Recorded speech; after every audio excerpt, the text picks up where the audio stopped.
Hey, it's Millie, and welcome to the Generalist World podcast. This is a show where I interview people from the Generalist World community, and we talk things like the future of work, careers, predictions, their hot takes, and really understand what their squealy careers have looked like. So if you're a generalist who feels like they're living in a specialized world, this is the podcast for you. Allie, hello, and welcome to the Generalist World podcast. Hello, thank you for having me.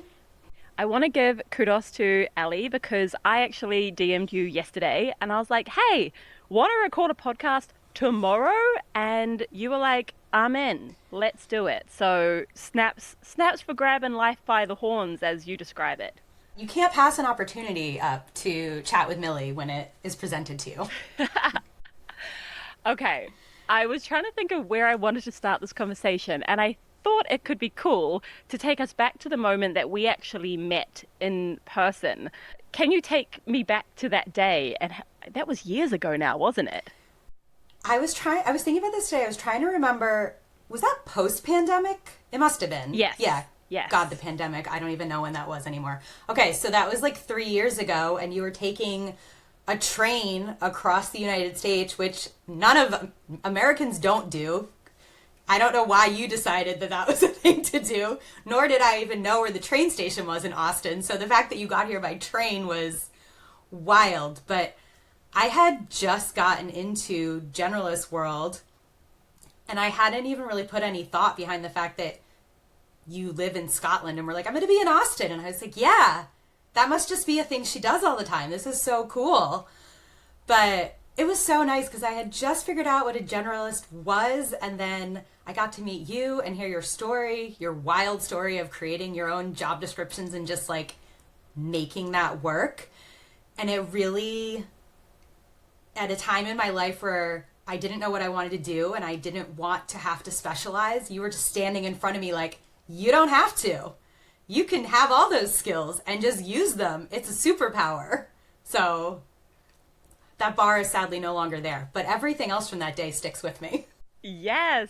And I'm so grateful. I certainly don't just do that every day. That was really a one-off, catching that train. I don't know if I would do that again, if I'm honest. The 1 month, 4,000 kilometer trip across the US. It was a once in a lifetime kind of endeavor, I think. So, Allie, folks are going to be spending the next 30 or so minutes with us. Mm-hmm. And I wonder if you could kind of tee it up, frame it for them about who you are, and not just like the what do you do question, but who is Allie and why should folks be like, I'm gonna tune into this episode and I'm gonna listen in. I'm a biz ops lover, and now I'm an aspiring community builder. Thank you, Generalist World. But I think at my core, I love nonprofits. I especially love animal causes, and I worked at an animal rescue for 6 years, which is kind of where my generalist arc really started to grow. But I've been doing this stuff for 15 years, everything from consulting to animal welfare, where fixing processes can like literally save lives. And outside of work, I'm volunteering with Austin Farm Sanctuary and doing some ops stuff for them too. So I'm just really happy to be here. I love talking about systems and communities and figuring out how to make all that stuff more meaningful and easier. Okay, so many ways, threads to pull on. The first thread I want to go down is, what do you define as a generalist arc? So I didn't really know what a generalist was. I worked in sports publishing for almost 15 years, and we were a really small company. So our owner, when he needed something done, it was like, you're a project manager, but also can you do this and this and this? And it was kind of like we just did, and I didn't realize that was weird or interesting. But every time someone asked me what I did, I didn't really know how to explain it. And then right before the pandemic, so like 2019, I got offered an opportunity to start working part-time at an animal shelter in town as a cat matchmaker. Who knew someone would pay me to play with cats? And I jumped at the opportunity because why not? And I was just really supposed to be matching cute cats with homes. That was it. And then the pandemic hit and sports ended. So we all essentially got furloughed or laid off. We didn't really know what the pandemic was going to do, if sports was coming back, who the heck knows. So I had all this extra time to put into the animal shelter. And as generalists are like known to do, I was like, okay, we did this now, but like I could go fix this and I could build this. And like, what if we did it this way? That would make it so much easier. So it became 6 years of building programs and processes and protocols, and without really meaning to, I had landed in this ops space as a generalist where I would say yes to anything. Anything they wanted me to do at that animal shelter, I was like, yup, I'm in. The more people and departments I could connect with, I was like hungry for it. Like kind of like you did yesterday. Like, do you want to meet? They would be like, do you want to go on the news and talk about X? I'm like, sure. Let me go learn about X and then I'll go on the news and talk about X. Like, what, do you want to go build this new program where we get these really hard to adopt animals like adopted, and then can you teach the rest of the country? Yeah, I'm in. And like looking back on it now, that was totally being a generalist. Like using all my different skills and interests and talking to different people and turning that into one big superpower. And it's like honestly when I felt the most alive. Oof, I love that. And you have so hit on something that I've been thinking a lot about, specifically this week actually, which is like the overlap of work and meaning, or work and purpose. And I think one of the signals to know that you're on the right track is when you feel alive doing the work that you're doing, when it gives you the electricity from your belly and you're like, that is such a signal to know that you're on the right path. Yeah, 100% agree. I love also that you're such an advocate for volunteering. As someone who lives on an island with less than 200 people, volunteering is kind of like a prerequisite to living there. Everyone I know is on at least one board. And I think volunteering is something that doesn't get spoken about enough. It's like, seems like an afterthought perhaps for many folks. And so give us like the strong arm case for why volunteering is something people should consider.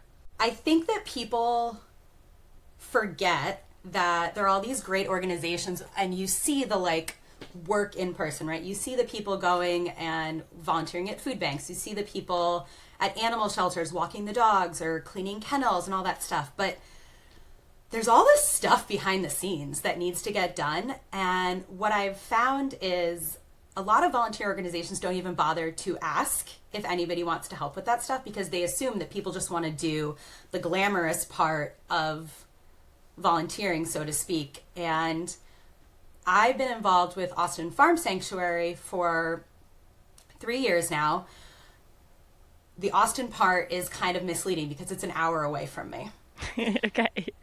So I go out there twice a month, but I asked their owner recently, I was like, do you have anything else I can do? Because I feel like there's this untapped world of like learning and giving back that we need to start leaning into. So Chris, who's the owner of Austin Farm Sanctuary, as soon as I was like, what's hands-on keyboard that I can do? And he handed me this badass project where they had been caring for their animals and their records, just Google Sheets, Google Records, Basecamp, kind of stuff all over the place. And we put together an Airtable of all their 250 residents, their medical records, when they came, what their story was, all that stuff.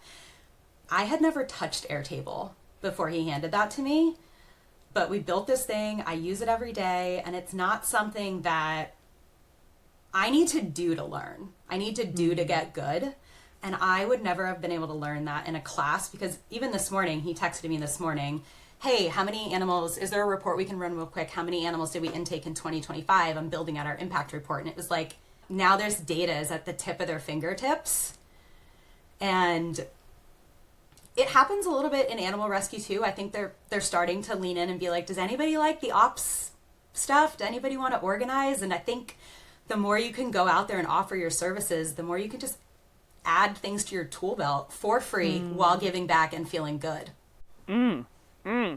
All of that. Fantastic case. You mentioned that you learn by doing.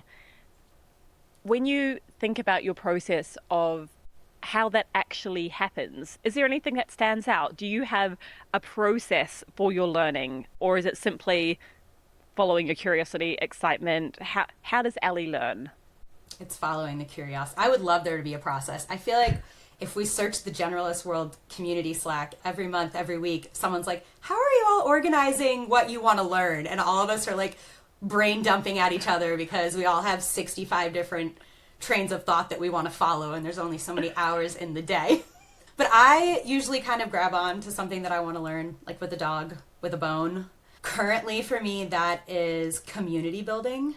I just am trying to devour as much information as I possibly can and really get involved in ways that are going to let me practice what I'm learning. So the community building thing kind of I fell into accidentally. As you know, we have World Generalist Day, and I wanted that to keep happening, but I'm an introvert. I did not want to have to run anything, lead anything, but it wasn't happening. So I was like, okay, I will co-run the Austin meetups. And then I connected with our awesome community lead, Sarah, and was like, hey, teach me how to run community stuff because I don't know what I'm doing. So now it's like, read all the books, then run the event and put it all into practice. Sign up for cohorts. Wherever I can gain knowledge. Anytime someone talks about community now, I'm like, oh, where did you come up with that idea? Where did you learn? How did it go? People are probably tired of hearing from me, but it's the only way to learn. Do you think that you can, like, I'm trying to get at like the balance of learning and doing, because I think there's a danger in like today's world of knowledge where it's like, here is an unlimited fire hose of knowledge, and at some point you're going to have to pull the lever and just do. And I think you've actually framed that up really, really well, where it's not just about absorbing all of the knowledge. At some point you have to make the jump, you have to make the leap, and you have to do it. And I think the strategy you did where you actually co-hosted this was perfect. It's like a practice with someone else, and like, let's be honest, it's just like community that always makes it more fun. Yeah. I feel like we really need to be building planes as we're flying them. Probably a lot of people would say that's not a great strategy, but to your point, at some point you just have to jump in and do it. And for me, doing something that I'm uncomfortable with, if I give myself the out to, oh, I haven't learned enough yet, I'm never going to go do the thing. I just need to jump in. My co-host in Austin, Jess, she's like, what's the worst that can happen? I guess the worst that can happen is there isn't enough seating. Yeah, we can survive. And to your point about building the plane while it's flying, I saw this thread on LinkedIn the other day where someone was trying to crowdsource companies who were still doing what they started doing at the beginning. And it's like so few, so few. Like you just have to start doing the thing in order to understand the thing. Even Generalist World, yes, we're still a community and we still do content and we still run events, but the way in which the company has evolved, I couldn't have predicted it. You just have to start doing it and the momentum will start to emerge. I think that's a muscle that you really have to, maybe not a muscle that you have to flex, but something that it's difficult to get comfortable with. I remember when I was a volunteer at the animal shelter before I was staff, and I was on some committee, I don't know, we were like rebuilding volunteer protocols or something like that. And they were very much like, we just need to do and we'll fix as we go. And I was like, no, they must all be perfect. We can't onboard people into this system that isn't perfect. And it's like, we have to get the people interested. And then once they believe in the mission, or once they believe in what they're learning, once they believe in the cause, whatever it is you're trying to pull people into, they'll stay with you if you're building a good experience or you're providing value to them. But it took me a little while to get on board with that because I'm such a type A perfectionist that I want it perfect before I ask people to commit to it. Oh, yeah. Also a fine balance of timing. I think to add one point there, I think there's a point about honesty. And if you're just upfront and you're like, hey, I've done my best here. This is the best we've got for now. Now come in and help me make it even better. And I think like people are like, oh, cool. Like, I'm in. She Yeah. was honest about it. I'm not trying, I've never said that like generalist world is the perfect finished, polished product. I'm like, oh my gosh, it is like every single day where 1% better, 1% better, 1% better. Mm-hmm. I want to touch for a little bit because I'd be amiss not to on ops, because this is like your bread and butter. And some folks who will be listening will be hardcore operators, and some will not be. Some will be like, ugh, ops, that's someone else's department. So I have kind of two questions, and feel free to answer however you like. One is, what advice do you have for non-ops people who want to get better at ops, who don't feel comfortable, who feel like that's someone else's job, but they can see the importance and they want to improve? Do you have any advice for them? And secondly, maybe it's related, how are you thinking about operations and, I'm going to say it, AI? Oh boy. People who don't like ops but want to get better at it, I would say that it makes everything else so much better and so much easier when you lean in on it. Even if you're not someone who ever wants to have a career in ops, if you collaborate well with your operations team, the operations team is kind of like the servant leader of the organization. We are just trying to make everything everyone else does easy and seamless and painless. I'm always at my current job willing to take on the pain if that means that our billable resources can go out there and do what they're supposed to be doing. So I think developing relationships with your operation team and understanding that sometimes when they're asking for things, it's because they're trying to build something in the back end that's going to make your life easier. A lot of times I feel like there's a little bit of friction between like ops and other, if you will, because we sometimes are the annoying, nagging Nancys in the background, but it's all for good. I promise. We are on your side. We are your champions behind the scenes. In terms of AI, I must admit I am a lagging AI adopter because I feel like every day a new tool comes out and a new process comes out. And it's like you start getting good at one and 6 more pop up. So I'm kind of watching to see who's got the staying power, who's got the privacy, integrity stuff, and then deciding which place I want to put my eggs in the basket of. That's a terrible way to put it, but you know what I mean. Like, where do I want to lean in? My current company is so small right now that I don't really need AI to help me streamline anything. So I'm kind of protected from having to lean all in hard, which I'm okay with right now. Yeah, I think you've hit on two really key things, and that is staying power and privacy. There's been quite a lot of chat in GW this week around data and actually who's ultimately controlling this. And I've just seen that Claude Code and Claude, like Cowork has come out, and Claude Code has been like all over everywhere. And I think we're in just a really like the liminal space between what we knew and what we trusted and how things always worked. This week, I very much felt like, I don't know if this is the beginning of the beginning or the beginning of the end, like of the internet. And I know that sounds really dramatic, but when you plug Claude Code in and then you're like, do this, and then you step back and it does it. And I'm like, and this is the worst it'll ever be. Like, it's only gonna get smarter. I mean, I'm generally very optimistic about tech and about AI. However, I'm like, this will fundamentally change the way that we work. I think it's interesting because when you say this is the worst it's ever going to be, when you look at, you know, your gateway drug to AI, like, well, ChatGPT, right, is everyone's gateway drug. I feel like we're going the opposite direction. I feel like the best it ever was is behind us. Say more. Especially in social media. Like, if you're scrolling through Instagram, it's like, you didn't even rewrite that caption. And all the different genres of, what's a good example? Like 5 healthcare companies that are smaller. Not ones that have like their giant own social media company, but like 5 little healthcare companies. ChatGPT has generated for them the 5 same captions. And no one is doing any quality control on it. And it's frustrating because now I see phrases that even if a human wrote those phrases, I immediately think AI, and I immediately give less credit to it. And that poor person who probably like really felt that, but I'm like, ugh, gosh.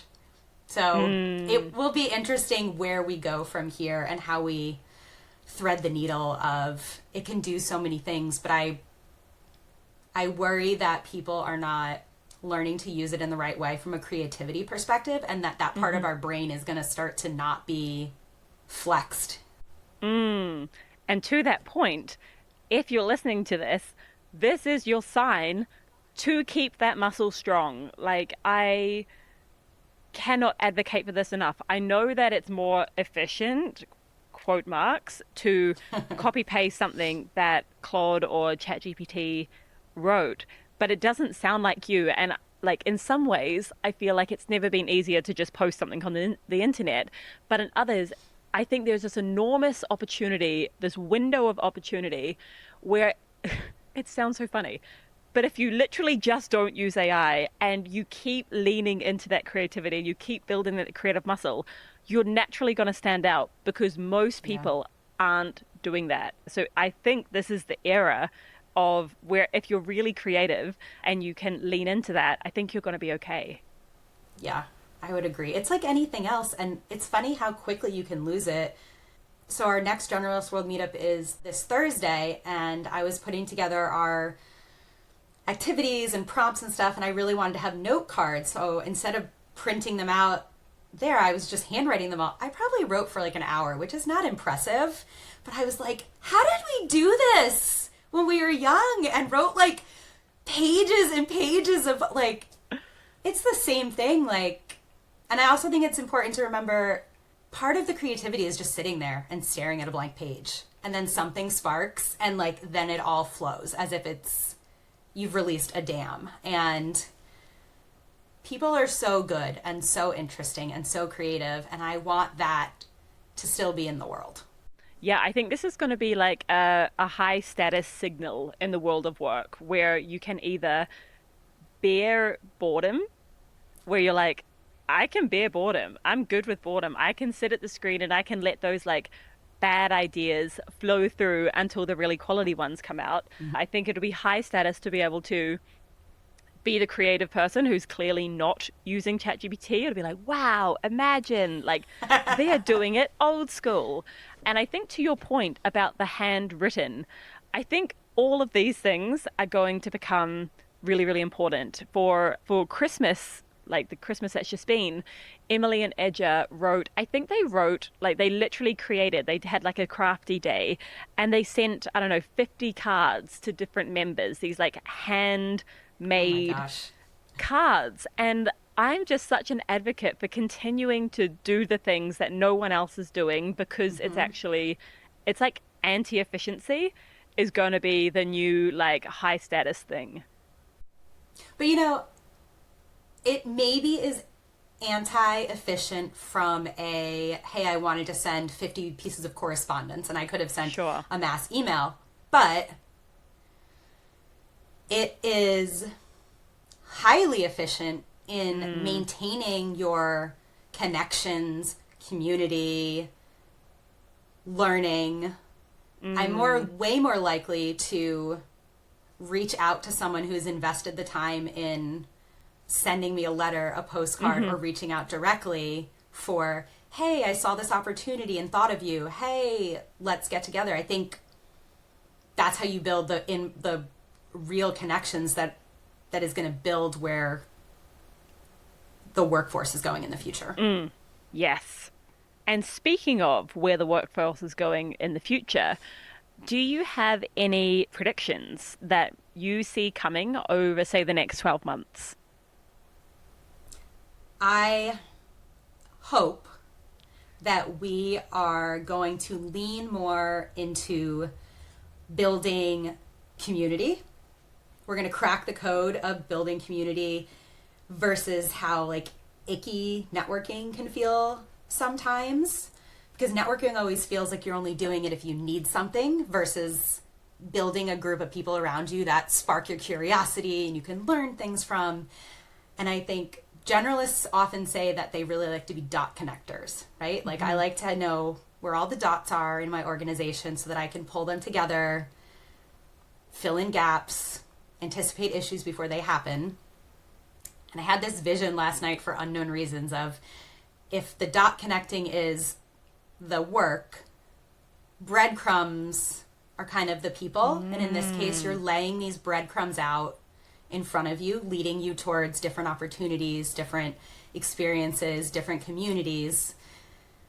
Instead of leading yourself home, we're going forward into the future. And I think about it a lot because now that I'm trying to lean a little more into community building, I looked up the other day and I'm like, how did I end up in this connection cohort? Like, how did I find this? And it was because Jess led an international generalist day. I decided to do Austin. Sarah talked to me about leading it. Sarah posted on LinkedIn about cohort. And then I ended up in this group with like 30 people who all lead community. And I was like, wow, I never would have found myself in this space 2 months ago if I hadn't just followed the little breadcrumbs to see where it can lead.